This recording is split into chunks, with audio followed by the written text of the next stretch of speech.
Well, Ron Johnson sat down with Tucker, talk about the big beautiful bill and the debt crisis and spending and all that good stuff. So let's take a listen because I got some comments.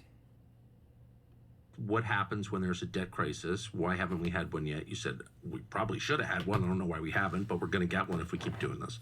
I said, what will the effect of that be? You said massive instability in the society. What do you mean? Like, what will that look like? Maybe it would awaken people to the threat if they knew what would happen in a debt crisis. Well, so if you're living on different transfer payments or different types of welfare benefits, you may not get those. You can't borrow more money, so you're going to have to take what money we spend on other government programs, and we'll have to service our debt. You have to pay it off, unless we want to go into full default. And that's where you just say to Japan and China and Germany and everyone else who's bought those bonds, like, we're not paying. Yeah, which means you'll never float more debt. So you can't, other than print more money, which then creates even more hyperinflation. So now people can't afford anything. I mean, has anyone ever defaulted? Any country ever defaulted on debt and just said, we're not paying? Come and get it. Oh, I'm sure they have. I'm not. But that's not common. Like, I think it happens enough. But what always happens is, countries like the U.S. go in there and we help them restructure their debt. I think that's We help them restructure their debt. happened numerous times. But no one's going to come and help us restructure our debt. No, nobody can. We we will lose our position as the world's reserve currency, and we'll lose our ability to print dollars that people accept. So, look at what's happened throughout this entire time. If you're there's no bankruptcy court for us. So you have to show your assets, declare your incomes, and your extenuating circumstances. All three have been done by Trump. Whether it's the gold and stuff and the minerals getting done, new income, the trade deals, extenuating circumstances, the fraud, that we don't owe this shit and we're paying interest on it. Interest on the national debt, the payments, it's more than the military budget. You don't pay this off. It's $37 trillion worth of debt, $2 trillion worth of deficits. And the cuts that they're proposing are token. And the big beautiful bill doesn't even address it. And he's going to go on and talk about exactly what the problem is. I mean, it's a marvelous thing that we just print dollars, we can send them overseas, and people will produce products and ship them over here. High quality products at pretty low cost. I think it's one of the reasons we've been able to keep inflation in check, producing all these massive deficits over the last couple decades. Because we do import a lot of products. We've got billions of people either or underemployed around the world. We provide the capital. They produce the factories, they produce the goods, and then we just give them paper. It's fiat currency. We print it, we keep printing it, and it's been working out pretty well. Yeah. At some point in time, that gravy train might stop. And it is stopping. And then, And it is stopping. It's because the DLT cat is out of the bag. BRICS says they want to settle in their own currencies, and guess what? They can. And the usage of the dollar as a settlement mechanism has gone down. It's gone down. And as Trump went around the world, none of these trade deals are mandating that they settle in Federal Reserve notes. None of them are. So, what are the deductions we can draw from these data points? The cuts aren't serious. The bill isn't serious about reining in the spending. He's telling Powell to cut rates. We have a confirmed financial system. All the world is moving away from dollars and moving towards DLT. And we don't owe this money that's based on fraud. And we're paying interest on it. Deduction is we're heading towards some sort of restructuring based off of a default, bankruptcy, something of the like. And we're heading that way. I mean, then you have like a total collapse of the current system. Yeah. Yeah. Unless you have one already built, ready to go, where competing units of account transmit over a decentralized method of payment through a means of exchange, is either gas or a money processor to convert into whatever you want to settle in. And those competing units of account are backed and audited. They now have a pedigree upon which they will compete with each other for transactions. And the more transactions that a unit of account has, the more it is trusted. The more it is trusted. And that is the point. It's exactly the point. With no leverage. We know that this system uses, the current one, uses SWIFT to mandate everyone use their rails to settle in Federal Reserve notes. It's a messaging system. And they kicked Russia out of it. And we see the BRICS saying about their DLTs, Project Enbridge. The whole world knows this is happening. And that is why the opposition is starting wars to keep it relevant. This whole Israel versus Iran thing. And they stole the crypto. Now, whether or not they stole it for their own use or put it into a wallet that later got burned or whatever else, the point is they denied Iran those assets for when the implementation actually occurs, for when the changeover actually occurs.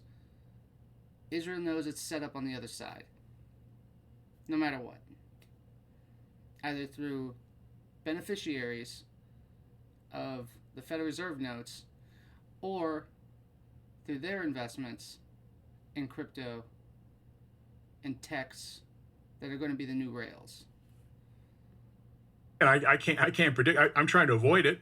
It'll be painful, and who really suffers are people at the lower end of the income spectrum that have no safety net. They don't have any kind of hard assets that will inflate with inflation. They just be destitute. Yeah, a lot of it's them. wildly uncomfortable. In a country that has no kind of organizing principle or national identity, where people are not as united as they were in, say, 1929. I had my no community. comm staff put together a video. People need to understand, Warren Harding was president during the 1920 to 1921 Depression. And that occurred as a fallout from World War I. All the troops came home, there's less demand and overproduction. And markets crashed. Harding didn't do shit. He really couldn't either, because in 1922 was when the Federal Reserve began open market manipulation of the money supply. And it sorted itself out within a year. And then after 1922, we had the Roaring Twenties, where a lot of money printing went on, and it got directed. And this is what happens with printing of money. It's called malinvestment, where it is directed into areas of the economy it would not have rightly went to had market forces been in charge. This is the so-called invisible hand that Adam Smith referred to, that markets organize themselves and capital goes where it should.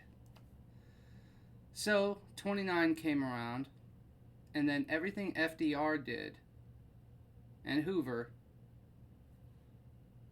to solve the crisis prolonged it until we had a conflict brewing where we could then bolster up our arms manufacturing for the run-up, with Lend-Lease, everything like that, and we were basically boxing in Japan diplomatically because of what they were doing in Manchuria at the time. We did the oil embargo, which caused them to go after Pearl Harbor. And then we were off to the races. And we've been on that war manufacturing footing basically ever since. I asked them to find all these Republican leaders that have, talked about balancing the budget. We have a spending problem. It starts out with President Trump saying in the State of the Union, I'm going to do something we haven't done in 24 years, balance federal budget. Then every Republican leader, some form of, we don't have a revenue problem, we have a spending problem. In those clips, we have Elon Musk saying, if we don't fix this, there won't be money left over for anything. And I think that's a pretty accurate statement. Does this bill get us closer to fixing? And they basically ran him out of town for it. Basically ran him out of town for it. The Doge cuts, token, it's not going to solve the problem. And they're about ready to go in how this bill doesn't do it either. No, it exacerbates the problem. How can that be?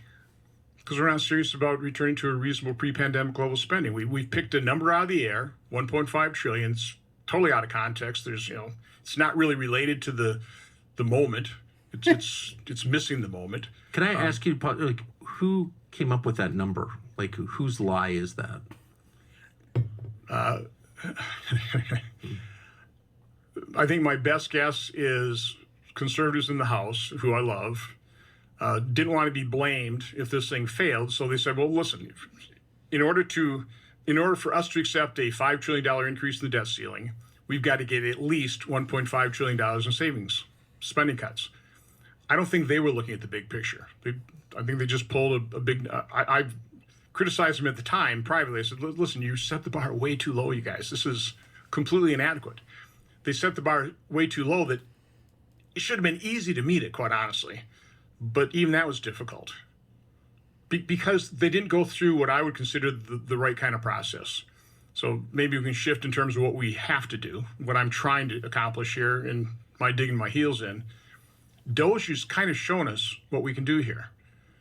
We've never had a process to control spending in the federal government. We don't have a balanced budget requirement. I didn't realize this, just found out. Do you know they established the appropriation committees because the authorizing committees were big spenders?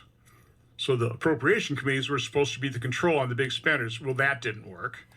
The Budget Control Act of 1974 didn't work. Simpson-Bowles didn't work. The Budget Control Act didn't work. It did for 3 years, but then we weaseled our way around it. So what process could possibly work to control spending? Well, first of all, None. Okay? You know what works? Making sure you have to produce audits. That everything that you want to spend has to have income to allow for it. This is simple accounting. Simple. He just described 50 years of fucking failure. Now he's gonna propose another 3-point fucking plan that won't fix the problem. Power corrupts, and absolute power corrupts absolutely. The sinews of war, and I would add at welfare, is infinite money. That's from Cicero.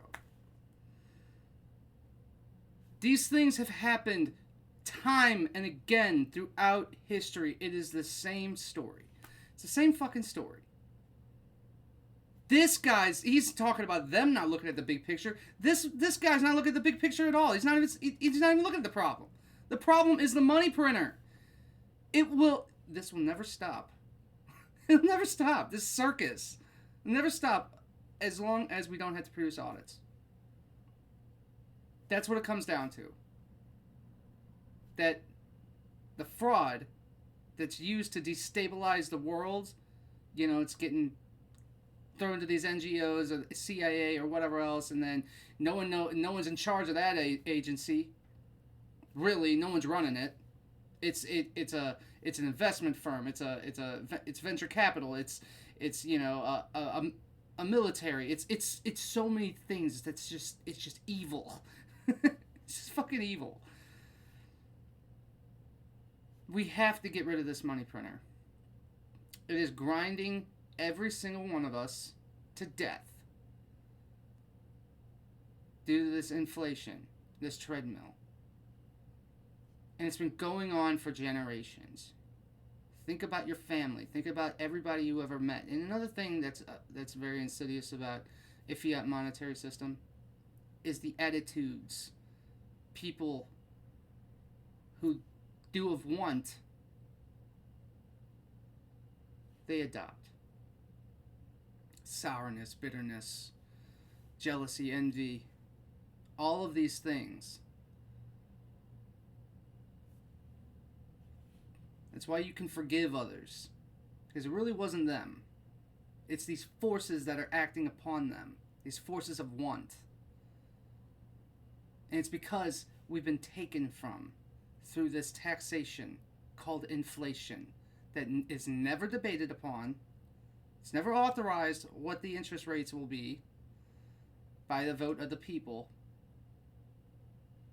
And Trump has been telling them to cut the rates in order to turn the money printer back on. While this fucking bill's not doing the job and they're not cutting enough, the only thing we can draw from that is that they want it to collapse, because you don't pay off $37 trillion worth of fucking debt. It doesn't happen. You have $2 trillion worth of deficits. It doesn't happen. Okay?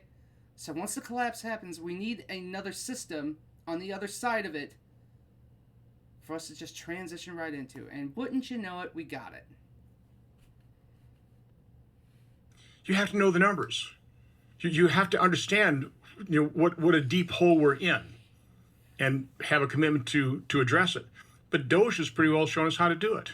Now, I come from the private sector. I think I probably spent more time either analyzing my department head budgets or my own overall company budget than Congress in total spends analyzing the $7,000 billion budget of the federal government. They don't want So to. Doge has shown us, if you go line by line, contract by contract, you will discover and uncover spending that, if the American public saw it, they'd be outraged by it. If you eliminated it, my guess is most Americans wouldn't even know it's eliminated. About the only people that would know would be the grifters, Yeah. who have been sucking down the waste, fraud, and abuse. The NGO community. So you have to go step by step. So that's Yeah, and they'll squeal the loudest. That's how you can pick them out. And what was you saying? Like, no, fella. Quit. He's going to go into this 3-point fucking plan. It's not going to work. why I've always been supportive of multiple step reconciliation process here. I was always recommending 3 steps. First step, give President Trump the funding on the border, defense, bank, $850 billion of real savings, not make-believe, now. And Lindsey Graham agreed to this, $85.5 billion each year for 4 years. And, they didn't even mention, like, look, the Doge cuts, and he's like, well, you gave us a process, show us how we do it. Look, here's the deal, though. It's not like they went in to the actual, into a live contract, say one that got approved, and then started going line by line. Okay, did they overcharge for a hammer, for this, for that? The military budget is fucking huge, man. They didn't even they didn't even go to the Pentagon. And that's where a lot of waste, fraud, and abuse is. They just took a few examples, showed how to do it, gave a process, updated some systems, and jetted. So the updated systems, I think, is the most important part of this, because we have to have that on the other side. We can't be using legacy systems, and everything has to be interoperable. Meanwhile, we have these laws that are market structure laws, and how you're defining a stable coin, who's the issuer, what are the reserve requirements. All these things are getting defined and worked out right now. Meanwhile, wars are breaking out in order to keep the Federal Reserve note relevant, to keep the money printer going. And Trump is trying to put the kibosh to that. Meanwhile, he's letting the spending run wild without really cuts, and he's telling Jerome Powell to lower the interest rates. We're heading towards a purposeful collapse. That's the only conclusion we can draw from this shit. To pay for the 4 years worth of spending, and then extend that out 10 years, that gives you $850. That's more than half of what the House budget reconciliation supposedly gives us. Second step, I would just extend current tax law. So in your report, which you may not have seen because it was suppressed. So, yeah. Purposeful. these things are lining up as we're going through this time period. And we know what we got on the other side. We just have to be politically active to make sure it goes that way and onboard as many people as possible to the tech so we can finally get rid of this money printer in exchange for a money processor. And XRP was mentioned first. It's part of the crypto stockpile. So, yeah. I mind a tax law that automatically expires just creates all these fiscal cliffs. It puts all kinds of uncertainty in the Yeah, economy. why do they do that? Because we so this gets into real budget wonkery, but for spending, to score it, you use current policy, which means if a spending program ends, if you want to extend it, you score it based on, it was going to be extended anyway, so it doesn't cost anything. For taxes, though, we use current law. So if the tax cuts are ending and you want to extend them, well, you're scoring that on the fact that they are going to end, so now to extend them, it's going to be $1 trillion score. So then you got to pay for it, and it's hard to pay for it. And so that's how it was all scored back in 2017, where if we would just use current policy, if we use current policy now, we just extend current tax law and there's no score. So that's really what we're doing now. But we have to recognize when you're comparing to the CBO budget is assuming its taxes do increase and bringing about another $4 trillion worth of revenue. So that's why I say the $22 trillion in projected deficits is probably a rosy scenario.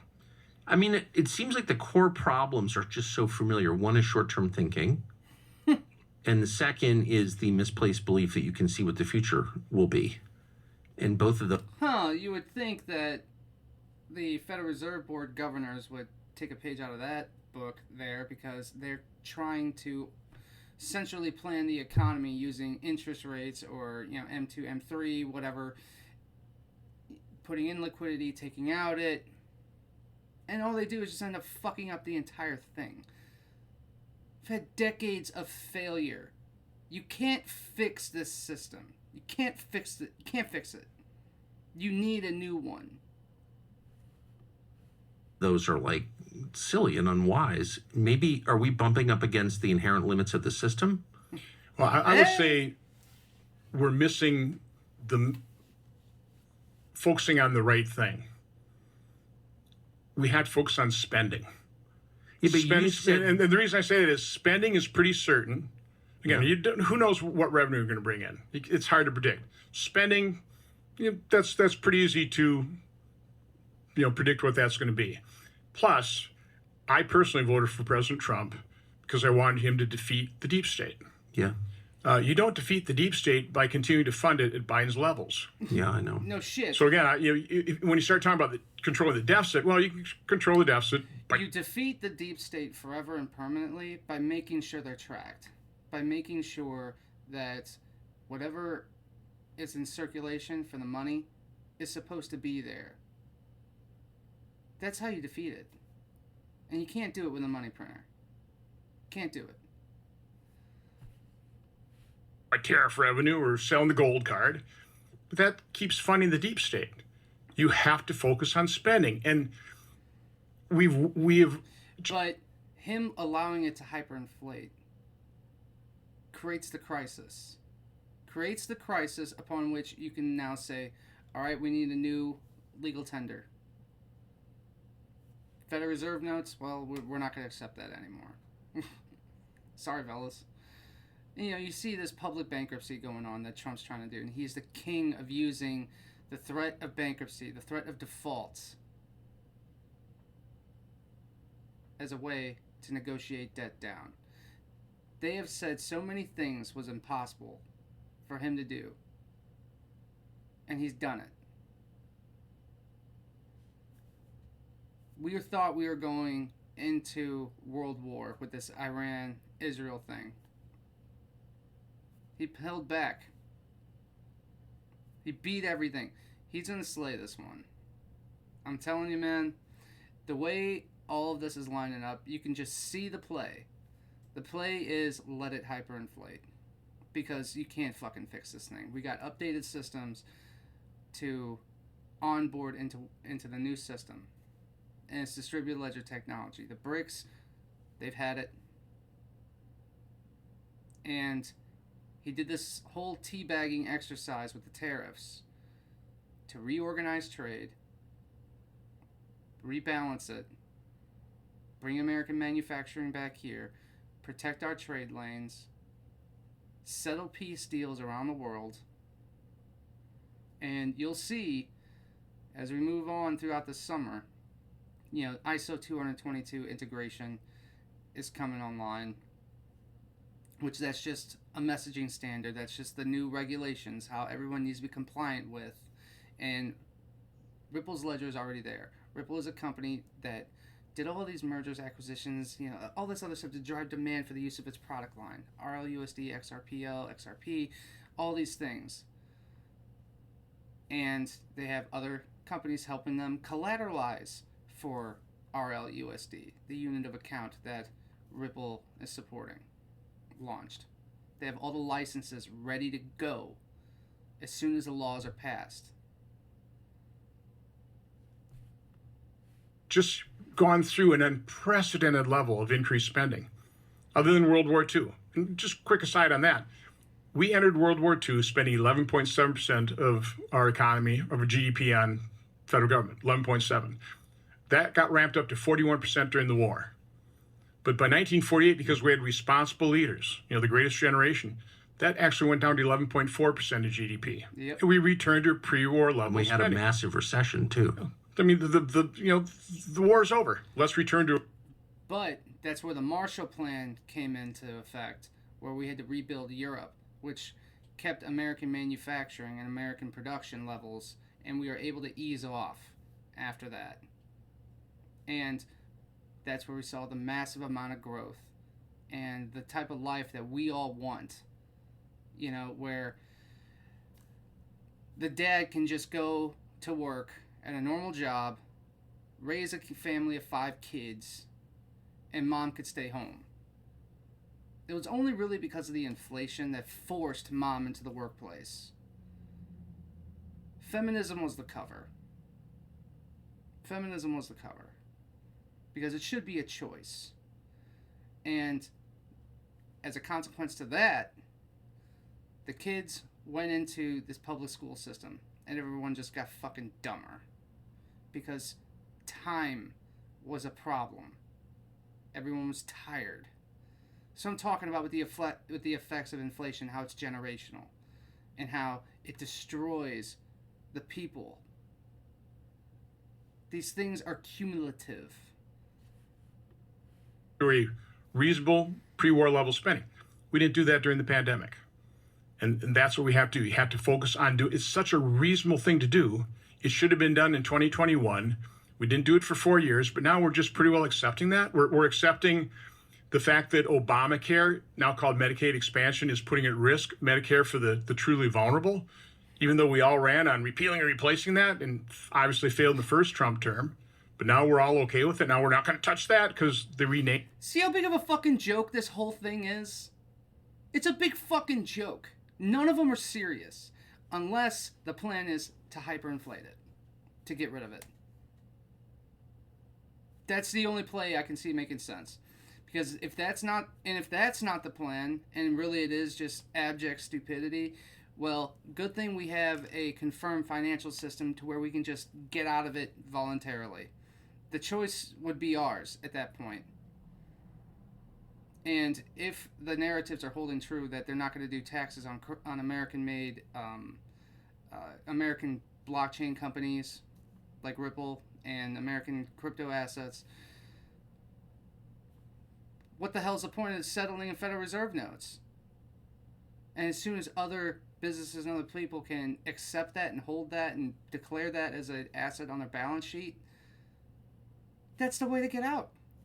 We already have the wallets, we have the ledger, we have the unit of account, we have it all. It's ready.